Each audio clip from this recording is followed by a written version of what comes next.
guys, welcome to the Airbus A320. Now I've heard that some of you have an Airbus A320 like this lying in your backyard. So if you're wondering how to start it, I'll try to help. We'll try to take off from my backyard, which is called Brussels International Airport. Let's go. You can see that the aircraft is currently in a state which is called cold and dark. Now, in order to select the power on, we have to do a few checks. So, we check that the thrust levers are at idle, that the engine masters are off, the engine mode selector is normal, that the parking brake is set, we have the gear selector down, and the windshield wipers are off.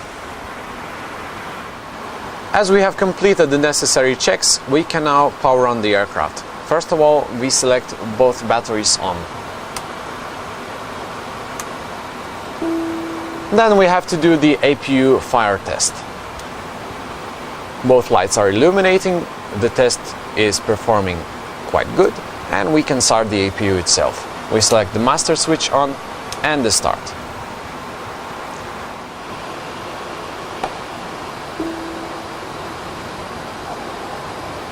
Okay, the APU start has been successful. We can now set up all the displays and lighting of the cockpit. First of all, set up the lights, the floodlights, integrity lights, overhead integrity lights, and of course some bright dome. And I'll now select the displays to show us some information.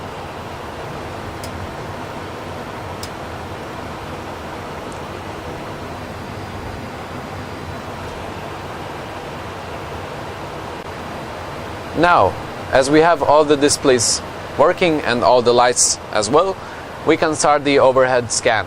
The principle is from left to right and from down up, like this. The main purpose of this overhead scan is to test a few features, to enable a few, and to extinguish all the white lights. So we start with the crew supply light. No light, it's good. Now we test the recorder, the flight data recorder. We select ground control on and test it. We hear the beep, everything is alright. We have the fault, but it is absolutely acceptable because we are now on the ground. Emergency electric power, the panel is okay. Evacuation good. Flight control computers are good. Now we set up the ADRS, the inertial reference system, which tells the aircraft where it is currently located. We start by rotating the knobs one at a time to the nav position and waiting till the on-bat light extinguishes. It has done for the number 1. No light for number 3. And no light for number 2. We can continue with the overhead scan from the center. We select the seat belts on, the non-smoking to auto, the emergency exit lights to armed. We check that the landing elevation is in auto. We check the air conditioning panel. We select the APU bleed to supply us the air from the auxiliary power unit to cool or heat the cabin. As you can see, the lights on pack 1 and pack 2 have extinguished. This means that the packs are fully working and the air conditioning is working as well. Now continuing on the electric panel. We have 2 fault lights on generator 1 and generator 2. But that is perfectly normal because we have no engines running and nothing runs the generators as well. Now we'll test the battery to see if it is charging correctly. We shut down the batteries and we reselect them. Now we have finished with the electrics. We can extinguish the lights on fuel panel. To do that, we will just select all the pumps to automatic. Now the fuel panel is set. Hydraulic panel displays no lights. Now we have to do an engine fire test. To do this, I press the test button We can see the 3 lights illuminating there. We look at the fire lights at engine master switches. Then we turn off the master warning and check the ECAM display for its checklist. And the test is complete. And the same happens with engine fire number 2.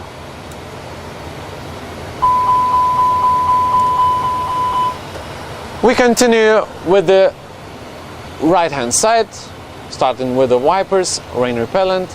Everything looks clean and good here. Cargo smoke, cargo heat. Flight control computers are in a good working order. And we end up with the radios. This is now selected good, VHF 3, ACARS, frequency 121.5. And we select the receive button on public address system, the PA. Then we go up, checking the maintenance panel for any white lights. We can see none. Then we check all the circuit breakers, that the audio switching button is on norm. And now the overhead scan is complete. Now we'll be heading down to the center panel, where we'll check all the standby instruments. We'll pull this knob to make the artificial horizon work, and we'll check that the anti-skid and nose wheel steering button is on position. And now we'll be heading down from the center panel to the pedestal. Now we'll check the left-hand radio panel. It is set on VHF 1, frequencies are okay, and transmitting on interphone, receiving as well, and public address system. All the lights are okay. The weather radar is off, and we'll go a bit forward. Now we'll check that all the switchings are in their normal positions, and we can check a few statuses on the lower ECAM display. We'll check engine to see if we have correct all quantity. Then we'll check hydraulics. They all seem good for this stage of the flight, and we will check the overall status page, which shows any malfunctions which may be there. We have only one, which is autopilot 1+2, but this is perfectly normal because we have no engines running and we are on the ground. Now we'll continue with the thrust levers once again. We will check that they are in their idle position. We'll check that the engine masters are both off, that the engine mode selector is on normal, that the ground spoilers are retracted and disarmed, that the flaps are selected up, rudder trim is showing 0, parking brake is set to on, and that the gravity gear extension lever is in its correct position as well. Then we'll move forward again, checking the right hand radio. It is on VHF 2, frequencies are correct, and transmitting on interphone as well as receiving on it and public address 2. The last thing we will check on the pedestal is the TCAS, the traffic collision and avoidance system. We must check that both selectors, this one and this one, are on their standby positions. Now the overall cockpit scan is complete. The thing we have to do now is set up the MCDU. We select the flight management and guidance computer. We check that they are the correct engines, that the database is valid, and we continue to the initialization page. Our route today will be Echo Bravo Bravo Romeo and Echo Bravo Bravo Romeo from Brussels to Brussels. We put it here. Cancel a few messages, return, and press Align IRS. Then we put in the flight number, which will be 320, and cruise flight level 20. That will be 2,000 feet. We go to the next page to see our weights.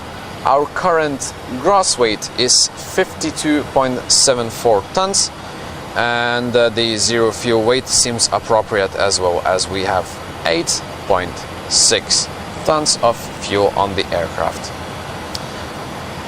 The last thing we check is the route itself. From Brussels, we have a few page updates. From Brussels, we depart via the runway 25 left, inserting, and arriving ILS runway 25 left.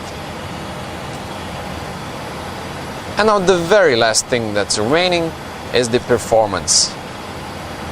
We have to put in our predetermined values for V1, the decision speed, VR, the rotate speed, and V2, the safe climb speed.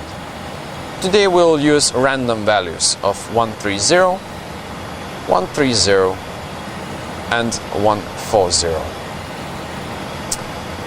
Now we select that we'll be using flaps 1 with THS up 0.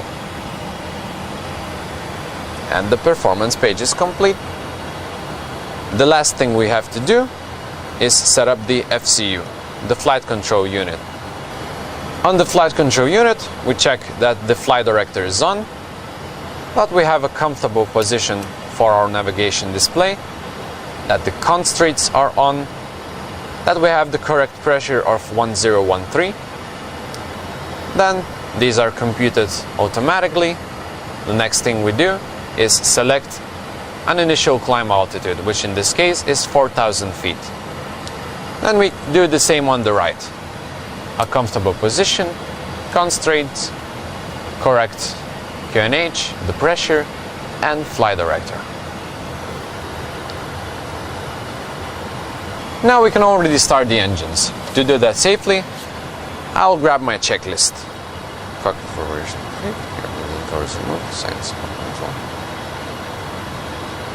All seems okay.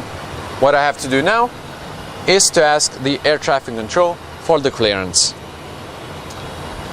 Brussels Speedbird 123 requests clearance to start the engines. Okay, thank you, Speedbird 123, clear to start the engines. So now, the air traffic control has cleared me to start the engines, and I'll do that. I'll finish with the checklist. Select a beacon light on. Select the engine mode selector to ignition. And by flicking the master switch number 2 to on, I will start the auto start sequence.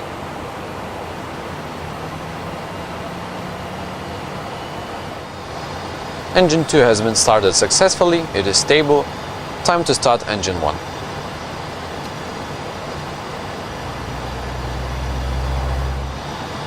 And the starter is disengaged. We have 2 good engine starts. So now after the engine start, I'll do the after start checklist. Everything seems to be normal. It means that now we can push back, taxi, and take off. So we have just taxied to the holding point of runway 25 left. I'll now ask for the clearance to depart. Brussels Tower, Speedbird 123, request departure runway 25 left. We are fully ready. Copy that, thank you, cleared for takeoff runway 25 left, Speedbird 123. So, I've just released the parking brake. I give some thrust to brake away. And as we are entering the runway, I will turn on the appropriate lights. And just before the departure, I'll finish the checklist. Everything seems to be checked. And here we go.